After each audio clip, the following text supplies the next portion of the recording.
In this edition of 2020 Daily Trail Markers, Democratic presidential hopefuls took their messages to Philadelphia Tuesday.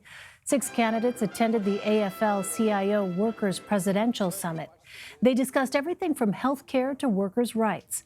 Democrats are hoping union support will help them take back the battleground state of Pennsylvania in 2020. Here's some of what the candidates had to say. I have a significant health care plan, but guess what?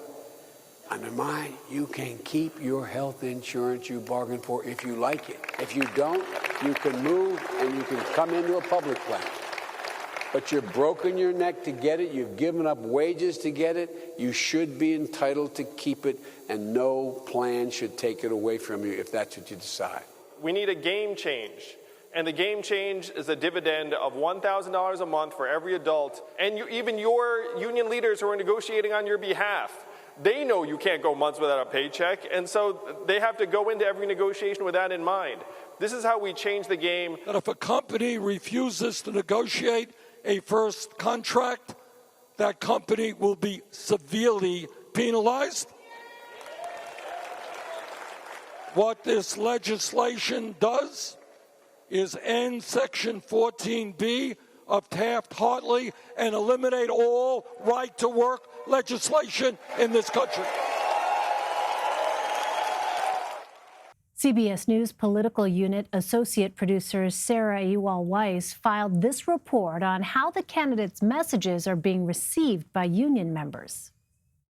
Here at the Workers' Presidential Summit in Philadelphia, I spoke to mostly union members who were from eastern Pennsylvania. However, I also found union members who were from as far as Indiana and even California.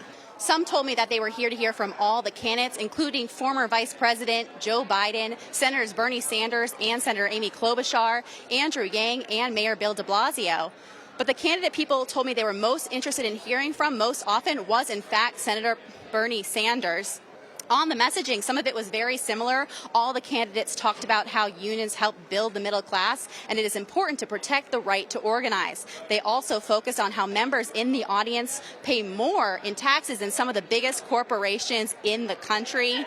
One major point of difference, however, was on health care. Vice President Joe Biden made it a point of saying under his plan, union workers who liked their negotiated insurance could keep that insurance. But a number of workers I spoke to today actually were all in for Medicare for all.